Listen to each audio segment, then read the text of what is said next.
সম্মান করে দেন, তার পরিবারকে যেন পালন করা তৌফিক দান করেন এবং ধৈর্য ধারণ করা তৌফিক দান করেন।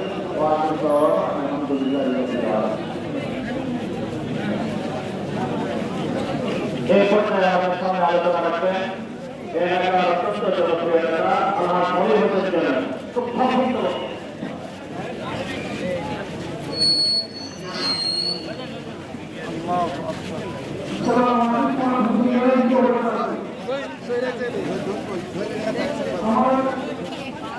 দেখতে পারবো না হুজুর।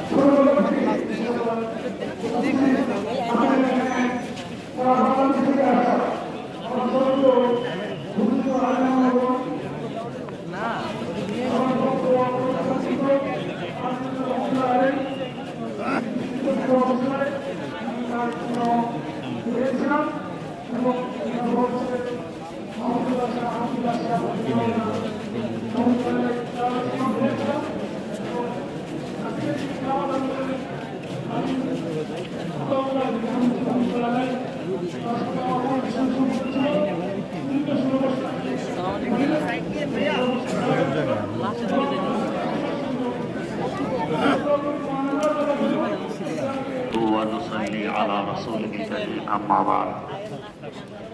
আলোচনার কিছু নেই। আমরা তো সকলে তার জন্য এবং তার মহান পিতার তারাকের জন্য দোয়াই করব। হযরত হাফিজ হুজুর রাহিমাহুল্লাহ তাআলা আমার পীর, আমার উস্তাদ, তার কাছে আমি 5টি কিতাব পড়েছি।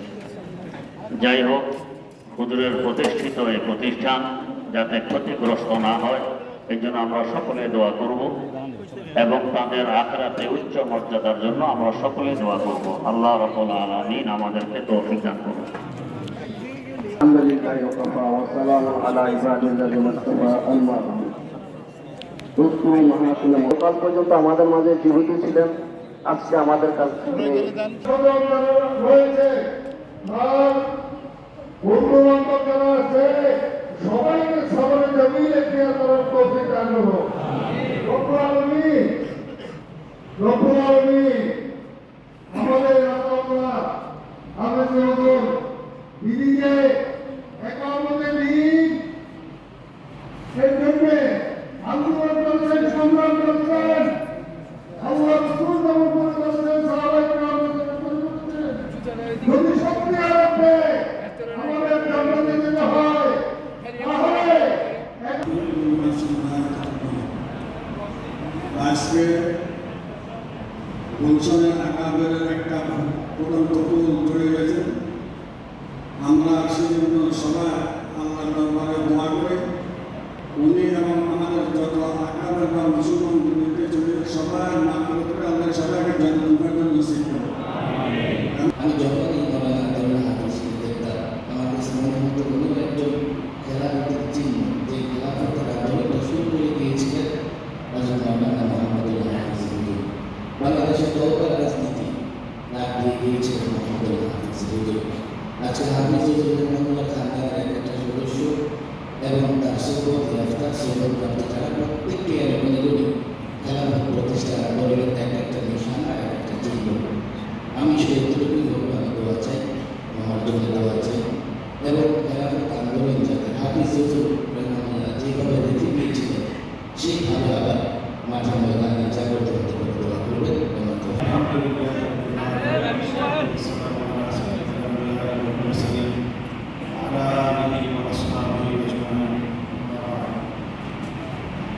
আমির শরীয়ত হাফিজ হুজুর রহমাতুল্লাহ আলাইহি একবিংশ শতাব্দীর বাংলাদেশের একজন প্রবাদ পুরুষ, ইসলামী আন্দোলনের যিনি বাংলাদেশের স্বপ্নদ্রষ্টা হাফিজ হুজুর রহমাতুল্লাহ আলাইহির 4 ছেলের মধ্যে সর্বশেষ আদালুল হাফিজি রাহিমাহুল্লাহ তিনি আমাদের কাছে ছিলেন। তার হৃদয়ের মধ্য দিয়ে হাফিজ হুজুর রহমাতুল্লাহ আলাইহির পরবর্তী আরো এক প্রজন্মের পরিসমাপ্তি করব। আমরা আশা করব হাফিজ হুজুর রহমাতুল্লাহ আলাইহির যে বিষয়গুলো ছিল, একদিকে তিনি সুলুকের লাইনে মেহনত করতেন,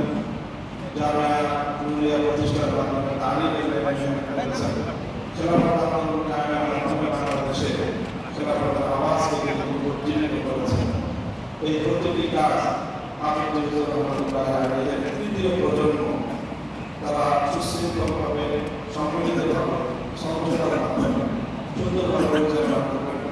আতাউল্লাহ হাফিজ রহমতুল্লাহ আলাইহির মাটির নিচে দাফন করার পূর্বে ওনার সকল পরবর্তী প্রজন্ম চার ভাইয়ের সকল সন্তানরা মিলে সম্মিলিতভাবে হাফিজ রহমতুল্লাহ আলাইহির ঝান্ডাকে তার সামনের দিকে এগিয়ে নিয়ে যাবেন। বাংলাদেশের ইসলাম এবং জনগণ তাদের সহযোগিতা করবে ইনশাআল্লাহ। আতাউল্লাহ হাফিজ রহমতুল্লাহ আলাইহির কবরকে আল্লাহ জান্নাতের বাগানে পরিণত করেন। আমিন। এখন বক্তব্য রাখবেন হযরত হাফিজ হুজুর রহমাতুল্লাহ সিনহাদান হেফাজে ইসলাম বাংলাদেশের সিনিয়র মেধাবী এবং ঢাকা মহানগরীর সংগ্রামী সভাপতি জনাব মাওলানা জুনায়েদ আল হাবিব, খতিবে বাংলার হযরত মাওলানা জুনায়েদ আল হাবিব।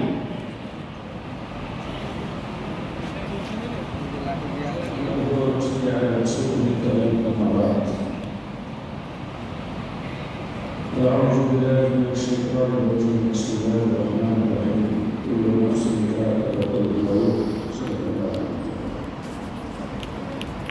معزز الأحباب الكرام معزز الحبيب معاشر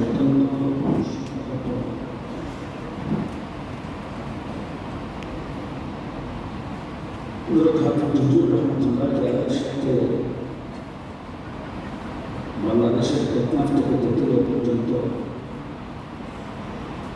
1981 সাল থেকে 87 পর্যন্ত দীর্ঘ 7 বছর সফর করেছে।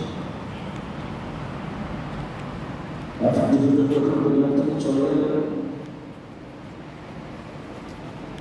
বারবার এখানে জিয়ারত করার জন্য আসেন।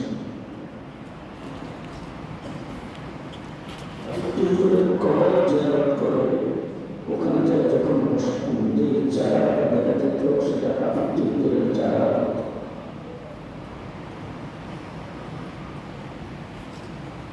তুলনা করবো হাফিজ এখন তুলা তাদেরকে দেখলে তারা চেহারা দেখলে তার জবানের কথা শুনলে হাফিজের কথা বলে হাফিজকে ইয়াদ করার মতো সর্বশেষ শক্তি আমাদের কাছে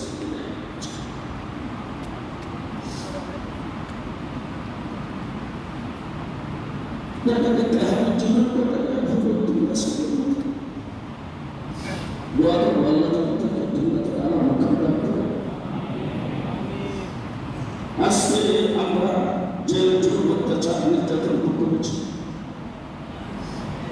আজকে হেফাজতে ইসলাম বাংলাদেশ সকল মাঠের বিরুদ্ধে আন্দোলন সংগ্রামের মাঠে আছে। খেলাফত আন্দোলন আছে, জমিয়ত উলামা ইসলাম আছে, খেলাফত মজলিস আছে, বাংলাদেশ খেলাফত মজলিস আছে, ইসলামী আন্দোলন আছে। হযরত হাফিজ হুজুর রহমাতুল্লাহ আলাইহি আলহামদুলিল্লাহ স্মরণ করে আমাদের মাঝ থেকে চলে গেছেন শেখ আহমদ সালাম মজিদ রহমাতুল্লাহ আলাইহি, জনাব বিশ্বের রহমাতুল্লাহ আলাইহি, মুফতি আমিন রহমাতুল্লাহ আলাইহি, এই সমস্ত বুজুর্গরা আল্লাহ মুহাম্মদ শফি জুনায়েদ মামুন রহমাতুল্লাহ আলাইহি, নূর হোসেন কাশিম রহমাতুল্লাহ আলাইহি, ওনারা যে নিঃসন্দেহের সামনে রেখে গেছেন, আজকে আল্লাহ হাফিজের লাশকে সামনে রেখে বলা হচ্ছে, সেই নিঃসন্দেহ বাস্তবায়নের জন্য আমাদের জান মাল সমস্যার করতে আমরা প্রস্তুত। এখন বক্তব্য রাখবেন বাংলাদেশ কওমি মাদ্রাসা শিক্ষা বোর্ডের মহাসচিব শাইখুল হাদিস আল্লামা আজিজুল হক রহমাতুল্লাহ আলাইহি সাহেব জানা ঐতিহ্যবাহী রহমানিয়া মাদ্রাসা মুহতামি হযরত মাওলানা মাহফুজুল হক সাহেব, হযরত মাওলানা মাহফুজুল হক সাহেব।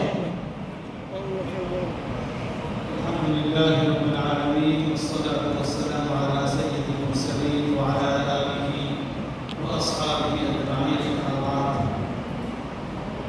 আলোচনার মুহূর্ত মানে আমাদের কর্তব্য আমাদের এই সকল মুরব্বিয়ানে কেরাম তারা তাদের জীবন দশার শেষ মুহূর্ত পর্যন্ত দিনই যে জিম্মাদারি তাদের অর্পিত ছিল তাদের যান জীবন সব কিছু উৎসর্গ করে তারা তাদের সেই দায়িত্ব পালনে সচেষ্ট ছিলেন। এনারা একে একে চলে যাচ্ছেন, আমরা তারা পরবর্তী প্রজন্ম আমাদের কাছে এই দায়িত্ব উদ্ভূত হচ্ছে, আমাদেরকে তাদের থেকে সবক হাসিল করতে হবে। আগামী দিনে দ্বীন ইসলামের এই ধারাবাহিকতা আমাদেরকে অব্যাহত রাখার দায়িত্ব কাঁধে তুলে নিতে হবে। আল্লাহ পাক আমাদেরকে তৌফিক দান করেন। মিফাকুল মাদারিস আল-আরাবিয়া বাংলাদেশ কওমি মাদ্রাসা শিক্ষা বোর্ড বাংলাদেশের ওলামায়ে কেরামের সর্ববৃহৎ ঐক্যবদ্ধ প্ল্যাটফর্ম। সাজিদুর রহমান সাহেব, হযরত মাওলানা সাজিদুর রহমান সাহেব।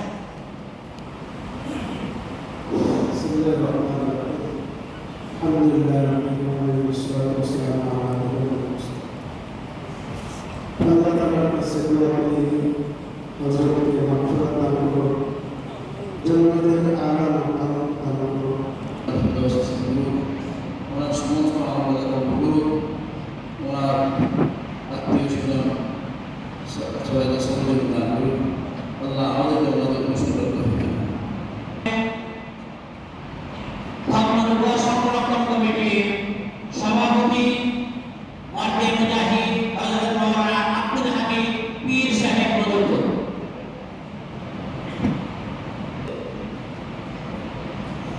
কুতুবুল্লাহ মুহাম্মদ হাকিম হুজুর রহমাতুল্লাহ বাংলাদেশের স্বাধীন হয়ে এখন বলে 72 পর্যন্ত এই দেশের কোনো আলেম ওলামা, কোনো পীর, কোনো বক্তা, কোনো মুহাদ্দিস, কোনো শাইখুল হাদিস জবান খোলার কোনো রাস্তা ছিল না। হযরত হাফিজ হুজুর রহমাতুল্লাহ আলাইহি করোনা লাগিয়ে করোনা লাগিয়ে ওনাদেরকে খুলে দিয়েছে। কেন বাংলাদেশে ওই সময় হুজুরের যখন ব্যবস্থা সমাজের স্থাপন যেগুলো কাছে বাংলাদেশ আমাদের স্থাপন হতে পারে না। ওরা কত পরিষ্কার করবে হুজুরের স্থাপন হুজুরের পরিবার ছিল, কিন্তু আমি সব হুজুরের করি না। যত বড় ছিল সমস্ত বড়রা হুজুরের সামনে আসতে তবে আমরা করবো না। হযরতের দুটা কথা ছিল, এক হও এক হও, শুনে পেনা লেখাপড়া নেই, লেখাপড়া করতেছি একটা হাত লেখাপড়া নেই। আমি বলবো হাবিব হুজুর রহমাতুল্লাহ শেষ সন্তান করে চলে গেল শাহবানুল্লাহ হাবিব। এখন তাই ভাই শাহবানুল্লাহ শাহবানুল্লাহ শাহাবিবুল্লাহ শাহবানুল্লাহ এই তাই ভাই আমাদের জন্য এই বাংলাদেশের মাদ্রাসা হাবিব হুজুর রহমাতুল্লাহ এটা আছে সবগুলো বাংলাদেশের জন্য নেই।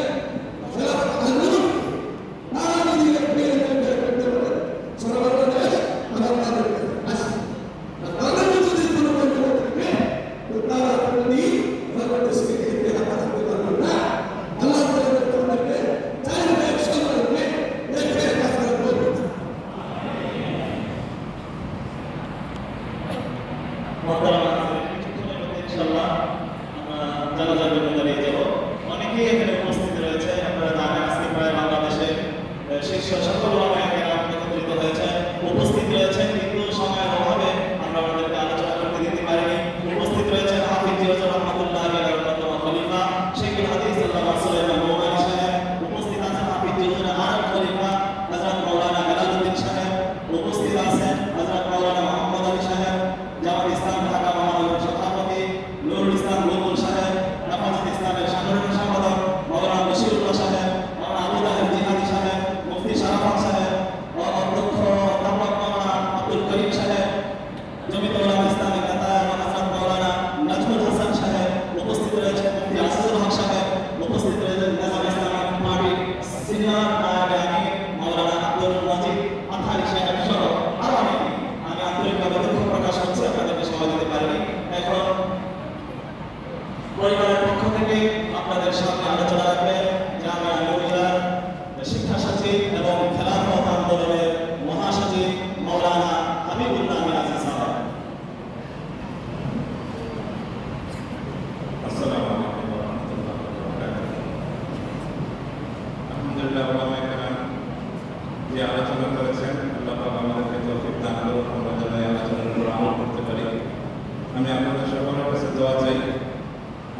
মরহুম চাচা হযরত মাওলানা তাওফিক হাফিজ রহমাতুল্লাহ আলাইহি ওনার জন্য আপনারা সকলে দোয়া করবেন আর আমাদের জন্য দোয়া করবেন। আমরা যেন ইত্তেহাদের সাথে মহব্বতের সাথে হাফিজ হুজুর রহমাতুল্লাহ আলাইহি আমল করতে পারি। আমাদের জন্য সকলে দোয়া করবেন।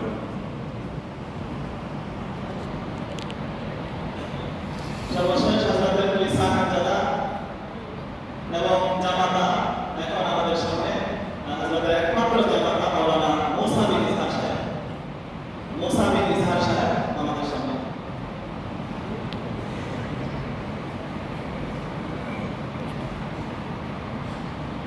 আসসালামু আলাইকুম ওয়া রাহমাতুল্লাহি ওয়া বারাকাতুহু। আসলে আজকে কথা বলার মতো পরিবেশ বা মানুষ নেই। আমি আমার মাথার উপর থেকে অনেক বড় একটা ছায়া সরে গেছে। আমরা পরিবারের পক্ষ থেকে সবার কাছে, আমার পক্ষ থেকে, আমাদের পরিবারের পক্ষ থেকে সবার কাছে ক্ষমা চাই। আপনারা সবাই আমার জন্য দোয়া করবেন। আমি এই মাদ্রাসার জন্য যে মিশন ছিল সেই মিশনকে বাস্তবায়ন করার জন্য সর্বাত্মক চেষ্টা করে গেছেন। আমার তালিকার সাথে, ক্লাসের সাথে এবং সর্বোচ্চ ব্যক্তিত্বের সাথে আল্লাহ যেন অনেক গ্রহণ করেন এবং রহমতুল্লাহ আলাইহির 97 বাগানের সফলের জন্য ওনার এই কাজগুলি যেন পরবর্তী প্রজন্ম সমাপ্তির দিকে নিয়ে যেতে পারে জন্য আমাদের কাছে দোয়া চাই। পরিবারের পক্ষ থেকে আবারও আপনাদের কাছে ওনার পক্ষ থেকে আমরা ক্ষমা চাই এবং ওনার জন্য আমরা বিশেষভাবে দোয়া চাই। আমাদের জন্য দোয়া করবেন। আসসালামু আলাইকুম।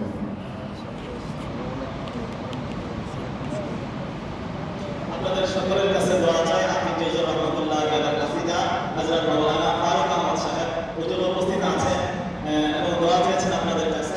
উপস্থিত আছেন আমাদের নুরুল ইসলাম জিহাদি সাহেব হুজুরের ছেলে আশরাফ বিন নূর, উপস্থিত আছেন নাগরিক পার্টির অনেক নেতৃবৃন্দ, আশরাফ মাহমুদ সহ আরো অনেকেই।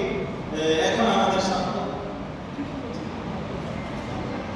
উপস্থিত হয়েছেন মুফতি ইজহার সাহেব, মুফতি ইজহারুল ইসলাম সাহেব উপস্থিত হয়েছেন। উপস্থিত আছেন হাফিজ হুজুর রহমাতুল্লাহ আলাইহি খলিফা হযরত মাওলানা ইসমাইল বরিশালী হুজুর সাহেব সহ অনেক উলামায়ে কেরাম। এখন আমাদের সামনে সানাউল্লাহ হাফিজ হযরত ছোট সাহেব আপনাদের কাছে দোয়া চাইবেন। আসসালামু আলাইকুম। আজকে দেশে আসলে মানসিক অবস্থা নেই। সকলের কাছে আমি আমার জন্য দোয়া করছি এবং আপনার কোনো কষ্ট করতে আছে থাকে আল্লাহর কাছে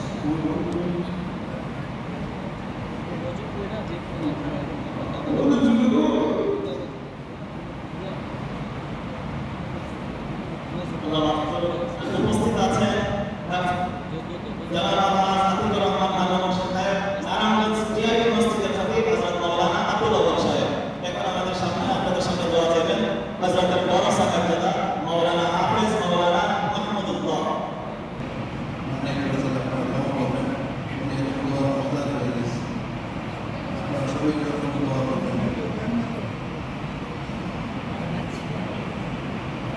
দাঁড়িয়ে কাতার সামনে করবেন, আগে কাতার সামনে করবেন। আমি আবার বলছি আস্থা অনেক পুরোনো, আমরা ভিতরে আসার জন্য সুযোগ দিই। কাতার সামনে মসজিদের ভিতরে আমরা সবাই আতাউল্লাহ হাফিজ রহমতুল্লাহ জানাজা নামাজ শুরু হইতেছে। জানাজার নামাজে প্রায় 2 লক্ষাধিকের কাছাকাছি মুসল্লিরা শুরু করেছেন আলহামদুলিল্লাহ, এবং বাংলাদেশের শীর্ষস্থানীয় উলামায়ে কেরাম হাজির আছে।